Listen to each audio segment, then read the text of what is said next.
안녕하세요. 프리미엄 히스토리 카페 감무공입니다. 지난 편에서는 공손찬이 유주에서 궁궐로 도약하게 된 드라마틱한 성공 스토리를 말씀드렸습니다. 호사다마라고 했는데 매일 인생 상한가 중이었던 그에게 불안한 그림자가 비춰지기 시작하려 합니다. 오늘의 이야기는 각자에게 파멸의 씨앗이 된 공손찬과 이후 그 잘못된 만남의 시작입니다. 189년 조정의 결정으로 새롭게 유주목계에 임명된 유우는 오랑캐에게 사람을 보내 반역을 했을 경우에 이해 득실을 설명했고 장순의 머리를 보내도록 요구합니다. 구력파 등은 유우가 왔다는 말을 듣고 매우 반색했고 각계 통역을 보내 자발적으로 기순을 요청하는데요. 공손찬은 유우의 의도를 알고 있었고 공을 세울 것을 질투해서 몰래 사람을 보내 구력과의 사신을 죽이려는 계획을 세웠지만 오랑캐 사신은 그것조차 미리 예측해서 샛길로 돌아가 유우를 만나고 갑니다. 또한 유우는 조정에 상주하여 여러 곳의 주둔병을 철수시키고 다만 공손찬이 이끄는 보병과 기병 1만 명만 남겨 우북평을 지키도록 만듭니다. 공손찬이 이끄는 1만 명만 남겼다는 기록으로 보건대 이때 유주에는 오한족, 선비족, 장순과의 수년간의 전쟁으로 인해 유주 지역의 병력이 꽤 있었던 걸로 보입니다. 목으로 취임한 유우가 구력가와 합의를 통해 서로를 자극하지 않기로 한 것이죠. 현대의 미소, 군비축소 같은 조약을 맺은 건데 중앙조정 입장에서 생각을 해보면 전방의 국경을 지키는 장군에게 많은 힘이 주어진다면 혹시 모르는 반란을 걱정해야 되는 입장도 있기 때문에 오랑캐의 침입도 막을 수 있고 전방을 지키는 장군의 힘도 뺄 수 있어서 흔쾌히 유우의 제안을 허락했던 걸로 보입니다. 다만 이러한 일련의 과정을 공손찬 입장에서는 탐탁하게 여기지는 당연히 못했겠죠. 공손찬과 유우는 이번에도 지난번과 마찬가지로 엇나가게 되었던 것이었습니다. 어쨌든 사신을 통해 구력과의 마음을 전달받게 된 유주목 유우는 공손찬에게 명령해서 장순을 공격하게 합니다. 삼국지와 후한서의 내용이 조금 상이합니다. 홀로 공손찬을 이길 수 없었던 장순은 처자식까지 버리며 국경 넘어 선비족의 땅으로 달아났지만 그곳에서 식객 왕정에게 살해되는 처지가 되었습니다. 수년간 하북 전역을 진동시킨 반란의 수계로서는 참으로 허무한 최후를 맞이하게 되었던 거죠. 189년 3월로 동탁의 낙양 점령 5개월 전 장순의 머리는 유우에게 보내어지게 되었습니다. 그 후 농공 행사가 있었는데요. 장순을 직접 죽인 왕정은 열후에 봉해졌고 더불어 유우도 이 주먹으로서 맡은 임무를 훌륭히 완수했기 때문에 태위의 간직과 함께 양분 후 자기에 봉해지게 됩니다. 그러나 유우는 태의직을 사양하였고 이어 낙양을 장악해 집권한 동탁이 스스로 태의가 되었을 때 다시 유우를 대사마로 승진을 시키고 공손찬을 군무장군으로 임명하였고 또한 개후로 봉하게 되었습니다. 삼국지 공손찬 열전편을 인용해서 말씀을 드립니다.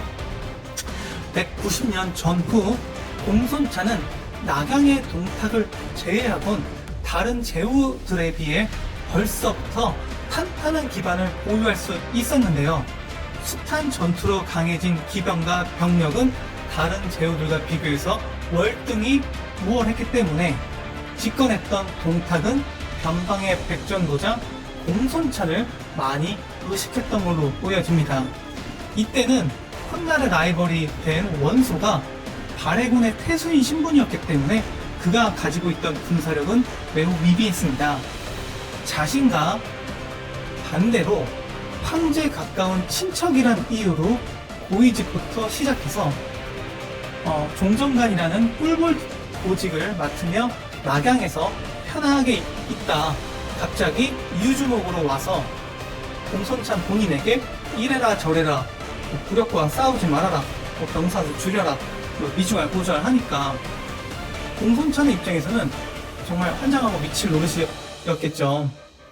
더군다나 자신과 전우를 죽이려 한 굴욕과 사이까지 좋다 보니까 100번을 생각해봐도 유를 매우 원망하고 있었을 것입니다. 때리는 시어머니보다 말리는 시누이가 더 밉다는 표현이 딱 맞죠 이때. 이 상황은 유주목 유도 매우 불편했던 건 사실인 것 같아요. 하지만 유의 관점에 관한 건 유편에 다루기로 하겠습니다. 189년 그동안에 동탁의 행포를 참고 있던 제후들은 동탁이 어린 황제를 폐위하며 홍농왕으로 강등시키고 이복 형제 유협을 새 황제로 옹립하게 되자 폭발하고 군을 일으킵니다. 2월과 190년 정월에 반동탁 연맹군이 결성이 되자 낙양을 불태우고 황릉을 도굴하는 만행을 저질렀으며 폐위된 소재까지 이유를 시켜서 죽이고 장안으로 천도를 합니다. 이 사건으로 잿더미가 되어버린 낙양에서 제후들은 어찌할지 몰라 갈팡질팡하며 시간만 보내고 있었습니다. 사실상 연맹은 여기서 해체가 된 거였고요. 새로운 시기, 즉 군웅활거의 새 시대를 맞이하게 되는 전환점이 됩니다. 이 부분부터는 이야기 전개 전에 여러분께 드릴 말씀이 있습니다. 삼국지 공손찬 열전은 이때 이후로 사건의 순서가 정확하지 않고 기록의 차이가 있거든요. 그래서 저는 사건의 앞뒤가 맥락이 맞지 않은 건 과감히 버리고 발췌한 내용을 말씀드리려 합니다. 하지만 차후 여기서 누락되어 빠진 내용들은 종합해서 말씀을 드리려고 합니다. 공손찬은 외전쯤으로 보시면 될 것 같습니다. 차후에 꼭 약속드리겠습니다.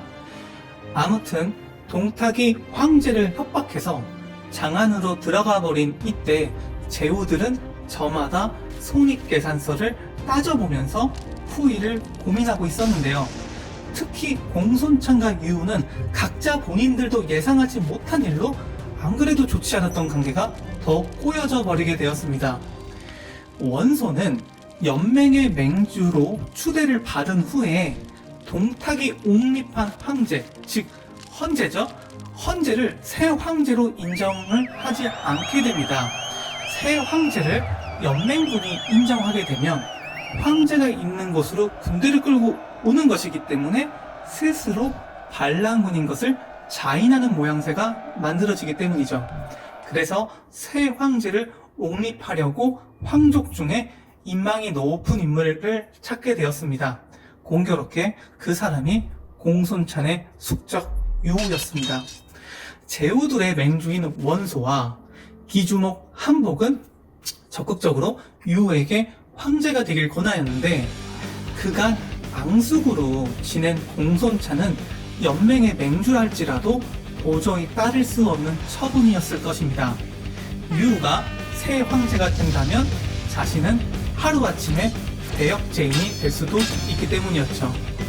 사승의 호안서와 진수의 삼국지 장홍전에 기주군과 유주군이 전투를 했다는 기록이 있습니다. 사승의 후안서는 소실되었고 심지어 같은 저자인 진수의 공손찬 열전에도 이 기록은 누락되어 있는데요. 더 자세히 확인은 불가능하지만 그 당시 가장 강한 군사력을 보유했던 공손찬이 연맹에 직접적으로 참여하지 않은 근거를 유우의 옹립계획과 연결 지으면 일련의 과정이 이해가 조금 되실 것 같습니다. 참고로요, 삼국지 연의에서는 마등과 공손찬이 연맹에 참여하는 것으로 기록되었지만 사실은 그렇진 않습니다. 공손찬은 연맹의 불참과 더불어 유우를 적극적으로 황제로 미는 한복과 원소에게 무력 시위를 한 것으로 보입니다. 그 기록이 삼국지 장홍전에 간략히 나오는데요. 유주와 기주의 국경 지역인 하간에서 서로가 전투 중이라고 기록되어 있는데 하지만 이 전투는 대대적인 전면전은 아니었던 것 같습니다. 본격적으로 다음 회부터는요, 각 제후들이 어제의 동지가 오늘의 적이 되는 이야기가 펼쳐지게 됩니다. 많이 기대해 주시고요. 구독과 좋아요, 알람 설정 부탁드립니다. 감사합니다.